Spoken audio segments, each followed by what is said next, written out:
Hello बच्चों, कैसे हैं आप लोग। Good morning all of you, good evening, good afternoon. आप लोग पढ़ाई कर रहे होंगे, आप लोगों को अच्छा लग रहा होगा। चलिए, हम लोग पढ़ रहे थे कोऑर्डिनेशन कंपाउंड्स, और कोऑर्डिनेशन कंपाउंड्स में 2 लेक्चर हो चुके हैं। आज जो होने जा रहा है वो तीसरा लेक्चर होने के लिए जा रहा है।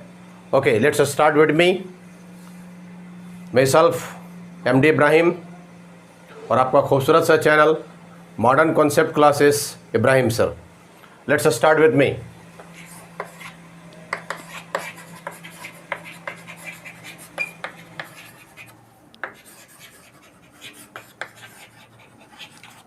कोऑर्डिनेशन कंपाउंड्स क्लास 12 के लिए ये चल रहा था। 2 लेक्चर हो चुके हैं।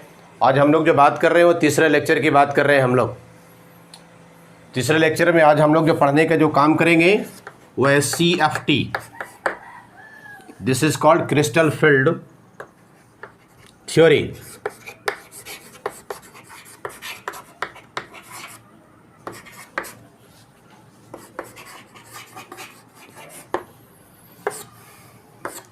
क्रिस्टल फील्ड थ्योरी, यहाँ पर जो बात कर रहे होते हैं ऑर्बिटल की एनर्जी के लिए हम लोग बात कर रहे होते हैं। जब कोई भी लिगेंड आकर के मेटल के साथ में जुड़ रहे होते हैं, तब मेटल का और लिगेंड के एनर्जी में किस तरह से स्प्लिट कर रहे होते हैं, इस स्प्लिटिंग के बारे में इस थ्योरी में पढ़ाया गया है, क्रिस्टल फील्ड थ्योरी में। तो इसको अच्छी तरह से हम लोग सीखें, और ख़ास करके इसके ऊपर जो वर्क करना है वो डी ऑर्बिटल्स के ऊपर वर्क करना है। Let's start. दैट मीन्स हम लोग जो चर्चा करेंगे वो डी ऑर्बिटल्स के बारे में चर्चा करेंगे। ठीक है, डी ऑर्बिटल्स को जो बांटा गया है इसको 5 ग्रुप में हम लोग बांटते हैं। 1 2 3 4 5। ठीक है, इसके 5 टाइप्स होते हैं। सबसे पहला जो हम लोग जो बात कर रहे होते हैं वो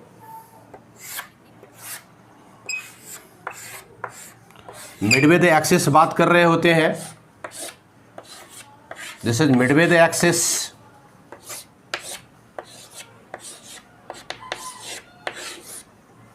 राइट, एक मरतबा जो हम लोग ले रहे होते हैं यहाँ पर XY किया हुआ है।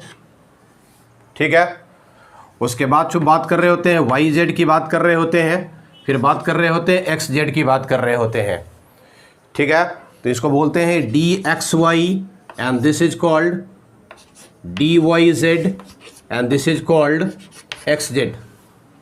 राइट, दूसरी तरफ जो बात कर रहे होते हैं वो है along द एक्सिस, हम लोग बात कर रहे होते हैं along द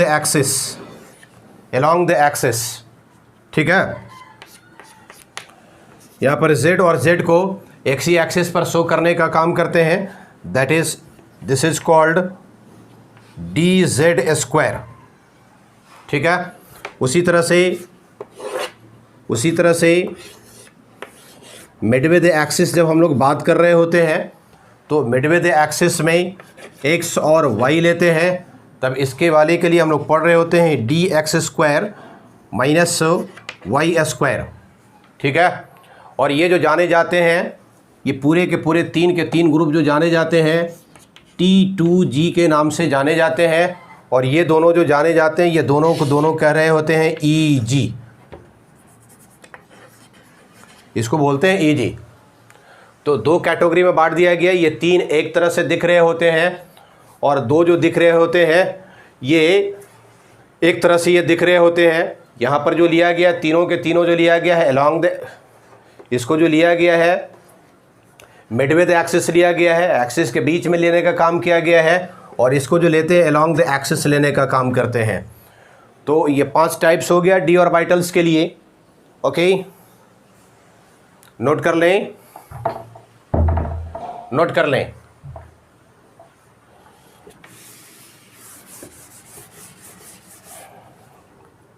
तो 3 ग्रुप में ये हो गया DXY हो गया, DYZ हो गया और DXZ हो गया।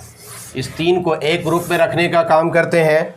दूसरा पार्ट हो गया DZ² हो गया, and D X square Y square हो गया। इसको एक ग्रुप में रखते हैं। टोटल 5 टाइप्स हो गए डी ऑर्बिटल्स का। डी ऑर्बिटल्स का टोटल 5 टाइप्स हो गया। इसको हम लोग कह रहे होते हैं T2G और इसको कह रहे होते हैं EG, राइट।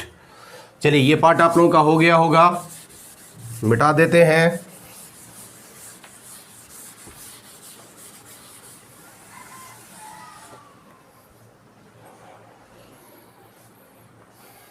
ओके, तो ये यहाँ पर जो हम लोग बात कर रहे थे, ये डी ऑर्बिटल्स का 5 टाइप्स हो गया। अब इसके बारे में इस बात को समझने की ज़रूरत है कि कोई भी मेटल लिया जाए और इसके साथ में लेजेंड लिया जाए, ठीक है। इनिशियल टाइम में डी ऑर्बिटल्स में मेटल के साथ में जब लेजेंड आकर करके पहले से ये जब जुड़े हुए रहते हैं, ठीक है, जब इलेक्ट्रॉन का स्प्लिटिंग नहीं हो रहा होता है, इलेक्ट्रॉन अपने ऑर्बिटल से एक ऑर्बिटल से दूसरे ऑर्बिटल में नहीं जा रहे होते हैं, तब ऐसी सिचुएशन में एनर्जी इसके कांस्टेंट रहते हैं, स्थिर रहते हैं। लेकिन जैसे ही लेजेंड इसके तरफ में आगे की तरफ में इसमें बढ़ना शुरू करता है, मेटल की एनर्जी में और लेजेंड के एनर्जी में, दोनों के एनर्जी में चेंजेज आना शुरू हो जाता है, ठीक है। तो इस एनर्जी को किस तरह से ये चेंज कर रहे होते हैं, इसी के बारे में एक थ्योरी दिया गया है जिसको हम लोग बोलते हैं CFT बोलते हैं, क्रिस्टल फील्ड थ्योरी बोलते हैं, ठीक है। ओके, तो इसको किस तरह से देख रहे होते हैं, नोट कर लेंगे। इसको मैं मिटा रहा हूँ, राइट। अभी जो हम लोग बात कर रहे थे कि डी ऑर्बिटल्स में जो बांट रहे होते हैं 5 ब्लॉक में, इसको हम लोग बांट रहे होते हैं। 1 हो गया, 2 हो गया, 3 हो गया, 4 और ये 5 हो गया। जब मेटर और लेजेंड का जब मिक्सअप हो रहा होता है, जब एक दूसरे के साथ में मिल रहे होते हैं, तब इसकी एनर्जी में चेंजेज आ रहे होते हैं। 1 2 3 4 5, ठीक है। तब इसको बोलते हैं क्रिस्टल फील्ड स्प्लिटिंग कहते हैं। क्रिस्टल फील्ड स्प्लिटिंग अभी आप लोग ये यहाँ पर देखा कि इसको यहाँ पर 3 ग्रुप में और फिर दूसरे तरफ में 2 ग्रुप में, 3 ग्रुप एक जैसे होते हैं और 2 वाला जो होता है वो एक जैसे होते हैं, ठीक है।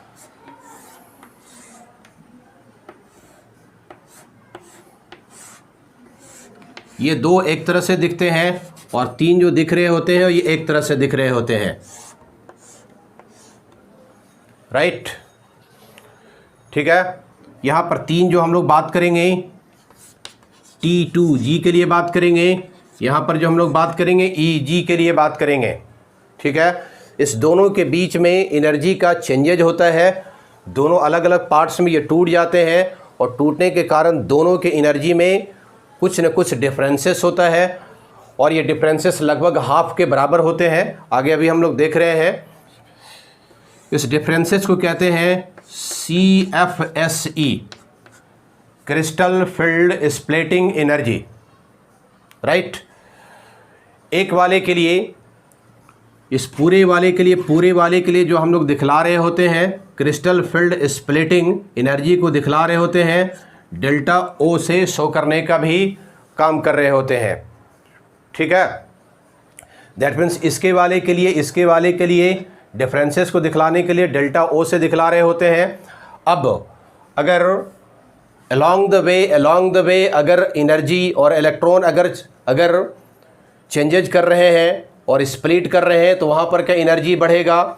उसी तरह से अगर mid way the axis electron एक ऑर्बिट से दूसरे ऑर्बिट में जंप करने का काम कर रहे हैं, तब वहाँ पर का एनर्जी बढ़ेगा, फिर यहाँ पर का एनर्जी कम जाएगा। अगर इलेक्ट्रॉन इस ग्रुप में जंप कर रहे हैं तो इसका एनर्जी बढ़ेगा, इसका एनर्जी कम जाएगा। अगर इस ग्रुप में अगर मिडवे अलोंग द एक्सिस अगर जाने का काम कर रहा है तो ऐसी सिचुएशन में फिर क्या करेगा कि इसका एनर्जी बढ़ेगा, इसका एनर्जी कम जाएगा, राइट। तो बॉन्डिंग से पहले क्या होता है, मेटल का एनर्जी बिल्कुल सेम होते हैं और इसीलिए इसको बोलते हैं डी ऑर्बिटल्स कहा जाता है। बॉन्डिंग से पहले जब बॉन्डिंग नहीं बना रहा होता है तब उसके एनर्जी कांस्टेंट रहते हैं डी ऑर्बिटल्स का, और इसको बोलते हैं डीजेनरेट कहा जाता है। ठीक है, बॉन्डिंग से पहले मेटल के एनर्जी सेम रहते हैं। Okay, the energy of metal remains same before bonding, and this is called degenerate energy।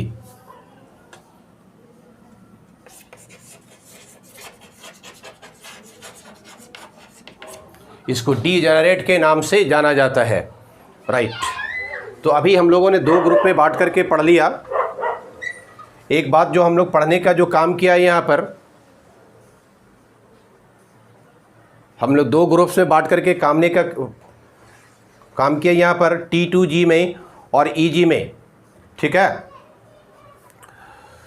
चलिए इसको नोट कर लें आप लोग। ओके,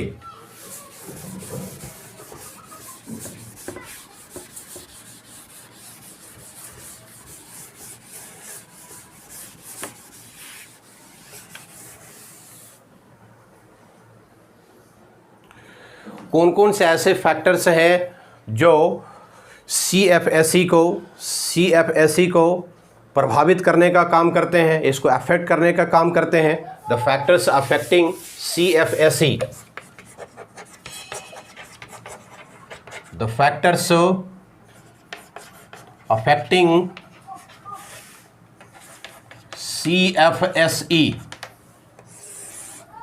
ओके, किन किन बातों पर डिपेंड ये कर रहे होते हैं। यहाँ पर जो जितनी सारी हम लोग जो बात कर रहे होते हैं, या तो फिर कोऑर्डिनेशन नंबर 4 पर या फिर कोऑर्डिनेशन नंबर 6 पर बात कर रहे होते हैं। Coordination number 4 and coordination number 6 पर बात कर रहे होते हैं। यहाँ पर जो दिखला रहा होता है ये टेट्राहेड्रल, इसके बारे में जो दिखला रहे होते हैं ऑक्टाहेड्रल को डेल्टा O से डिनोट करते हैं, and this is denoted by delta T। ये डिनोट किया जाता है, इसको रिप्रेजेंट करने का काम किया जाता है। डेल्टा O से डिनोट करते हैं और इसको डेल्टा T से डिनोट किया जाता है। राइट, दोनों की एनर्जी में अभी जो स्प्लिटिंग कर रहे थे कि 3 ग्रुप एक तरह से होते हैं, T2G वाला और EG वाले अलग होते हैं। दोनों में एनर्जी का डिफरेंसेस होता है और कितने से डिफरेंसेस शो कर रहा होता है। Delta T is equal to 4/9 delta O, near about 4/8 half के डिफरेंसेस होते हैं। ये इसको याद रखेंगे, आपको याद रखना है। तो सबसे पहला जो डिपेंड कर रहा होता है टाइप्स ऑफ ज्योमेट्री पर। पहला पॉइंट जो डिपेंड कर रहा होता है टाइप्स ऑफ ज्योमेट्री पर।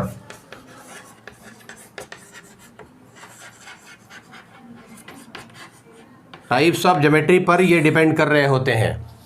एग्जाम्पल से हम लोग समझने की कोशिश करें।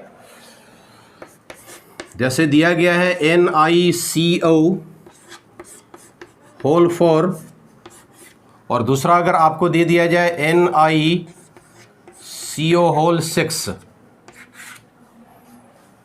एक जगह जो दिख रहा है 4 यहाँ पर आपको दिख रहे हैं, 4 लेजेंड इसके साथ में निकल मेटल के साथ जुड़ा हुआ है। दूसरे जगह सेम बात जो जुटा हुआ है 6 लेजेंड जुड़े हुए हैं। तो यहाँ पर ज्योमेट्री एक जगह जो शो कर रहा है ऑक्टाहेड्रल को शो कर रहा है, दूसरे जगह जो शो कर रहा है वो टेट्राहेड्रल को शो करने का काम कर रहा है। ऑक्टाहेड्रल वाले टेट्राहेड्रल से ग्रेटर देन होगा, इसलिए CFSE इसका जो होगा ये ज़्यादा होगा और इसका कम होगा। तो याद रखेंगे इसको अच्छे ढंग से। दूसरा पॉइंट इसको नोट कर लें। ओके, ला ला ला, ठीक ठाक है बच्चे लोग, ठीक ठाक है।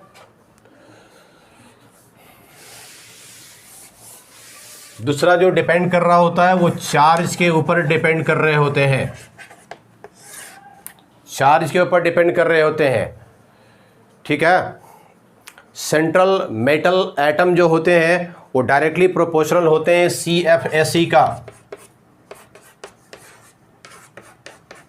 CFSE का डायरेक्टली प्रोपोर्शनल होते हैं। ठीक है, सेंट्रल मेटल एटम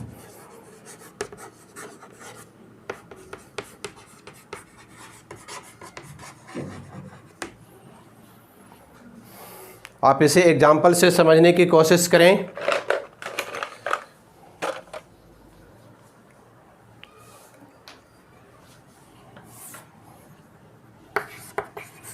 जैसे एग्जाम्पल के तौर पर आपको दे दिया गया NiCO होल 4,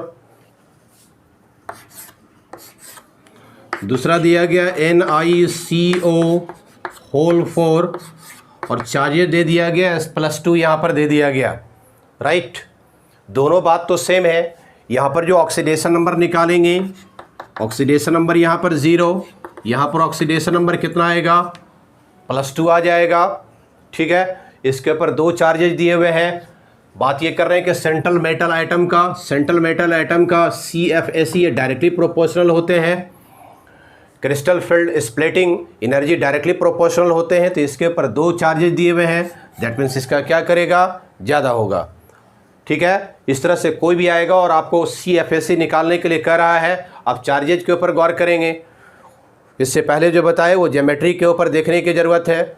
ज्योमेट्री अगर ऑक्टाहेड्रल है तो ऑक्टाहेड्रल का ज़्यादा होगा in the comparison of the tetrahedral. Okay, note down.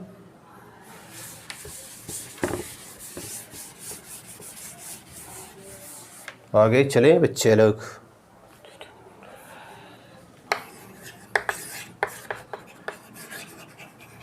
तीसरा पॉइंट, लिगेंड जो होते हैं CFSE का डायरेक्टली प्रोपोर्शनल होते हैं। लिगेंड कौन सा लिगेंड कितना स्ट्रांग है, लिगेंड अगर स्ट्रांग है तो ऐसे सिचुएशन में CFSE ग्रेटर देन होगा। ये लिगेंड के ऊपर भी डिपेंड कर रहे होते हैं, डायरेक्टली प्रोपोर्शनल CFSE होते हैं। जैसे CO का, NH3 का, EN का, ये सब जो होते हैं स्ट्रांग लिगेंड होते हैं। H2O, fluorine, chlorine, bromine, iodine, ये जो होते हैं वीक लिगेंड होते हैं, ये वीक लिगेंड होते हैं। ये वाला स्ट्रॉन्ग लिगेंड होता है। ठीक है, अब एग्जांपल से समझने की कोशिश करें।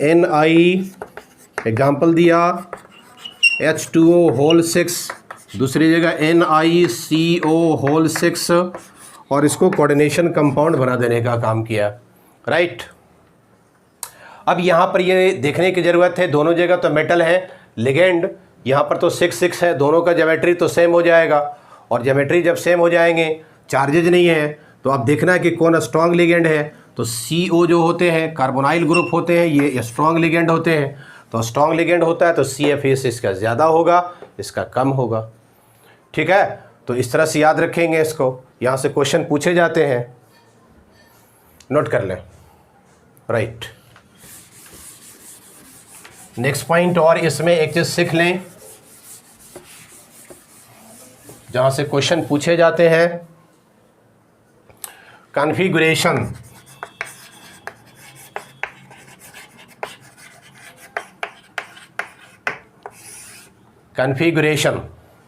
ठीक है, अभी जो हम लोग बात कर रहे थे डी ऑर्बिटल का 5 ब्लॉक, 1 2 3 4 5, स्प्लिटिंग करने के बाद में इसके एनर्जी में चेंजेज आ रहे होते हैं। 1 2 3 4 5, ये 2 ग्रुप में बढ़ जाने का काम करते हैं, 2 ग्रुप में बढ़ जाते हैं ये।